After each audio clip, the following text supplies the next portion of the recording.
Okay, we're going to be testing this hot tub and see what we need to adjust.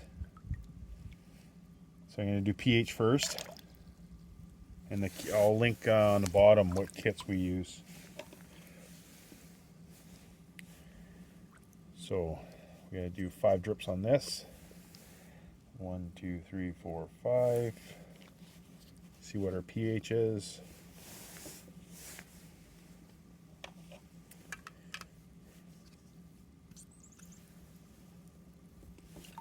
Mix that up.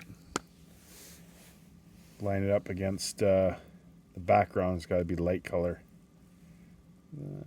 7.8, 7.8. Okay, 7.8. Mix that. We're going to do alkalinity. Now you can do calcium too if you wanted to. I'm just going to do pH and alkalinity and chlorine today. And I'll show you how to adjust that. It's the most common ones. So we're going to do alkalinity right now. So we need 2 drops. This one, 1, 2. I'm going to mix it up, swirl it.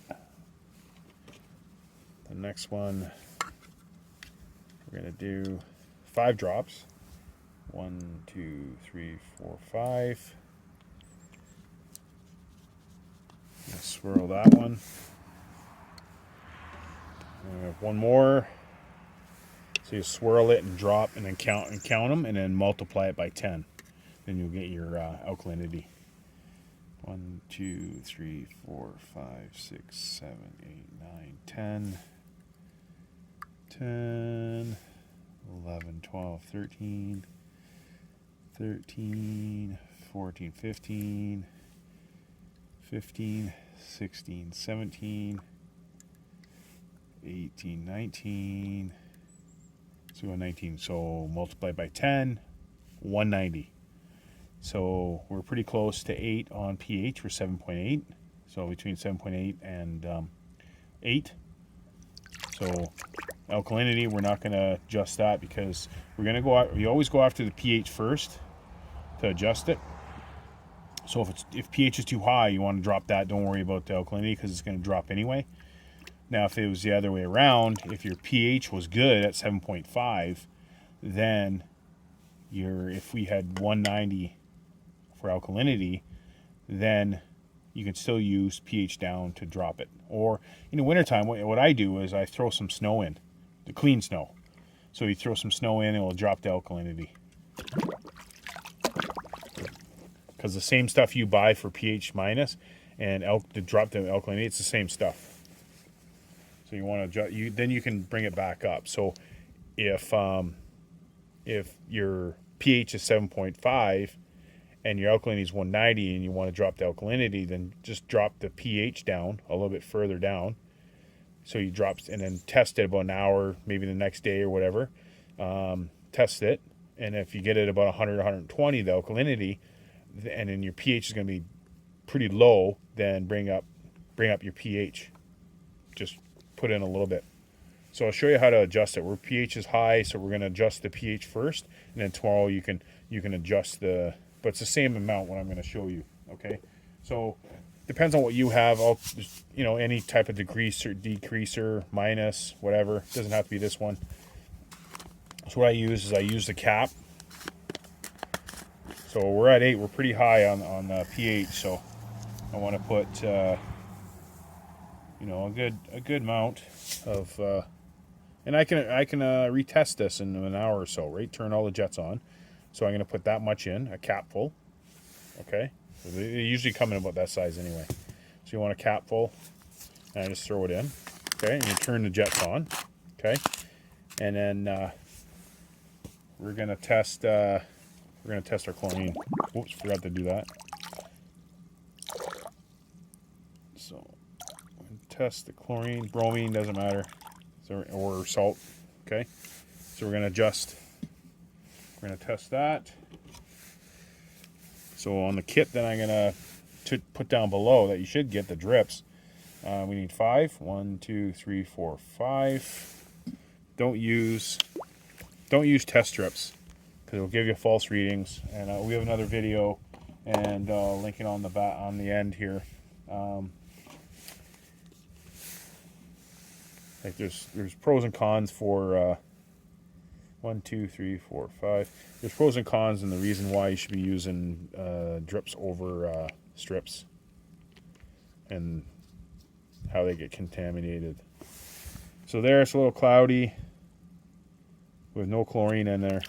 Okay, so we're going to adjust the chlorine, we're going to adjust the pH, and then tomorrow you can go, and in that cap that I showed you, this cap, you just use a little bit at a time. Just retest it, and then you'll get used to it. After a while, you start testing it, you'll get used to what you should be using, like how much you should be putting in.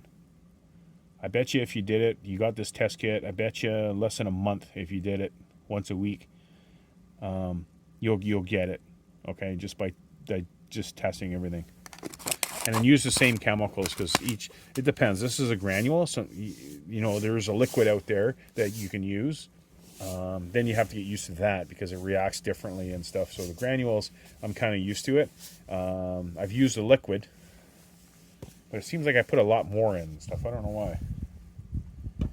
Okay, so what we're going to do is, we already put to drop the pH. We put a capful in to drop the pH. So it's around 7.8 to 8.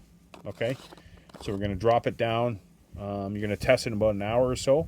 Now, if you get it around, you want it around 7.5.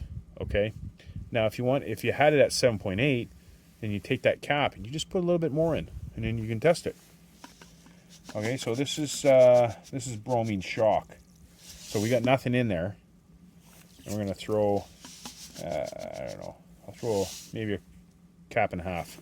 So after you use your hot tub, like a heavy use, like at night, just take a level cap. Just take a capful, throw it in after you're done. That's it. Now the floating, I find the floating chlorine pucks or bromine pucks that you have, they're a waste of money. Waste of money. Now, it's good to have the chlorine pucks if you're never around. If you're not going to pay somebody to do it, to test your water, and you're never around, or you never really use the hot tub, then use the pucks. But it's a lot of times it gets over chlorinated. It doesn't matter how you adjust that. It comes out the same amount. It doesn't matter if you put it lengthways, like I open it right up, or short. You're going to get the same amount of chlorine that comes out. People just don't realize that. They think that if they close it up a bit, you know what I mean, it doesn't dissolve as fast or whatever. It's false. Okay, so most people will over chlorinate their water, and then you have issues. Okay, so you want your chlorine level around between 1 and 3. And if you put pucks in, how are you going to adjust that, right? Now, if you use it all the time, do what I said to use. Just use granules, and then just as long as it's between 1 and 3. So after heavy use, or every time you use it, just put a little capful in, right in. Even if it's one person, just put a little bit in, a little bit. That's it. Okay. So if this video helped you out, subscribe, hit that like button, and we have other videos at the end here if you want to look at them. Okay, and we'll see you on the next one.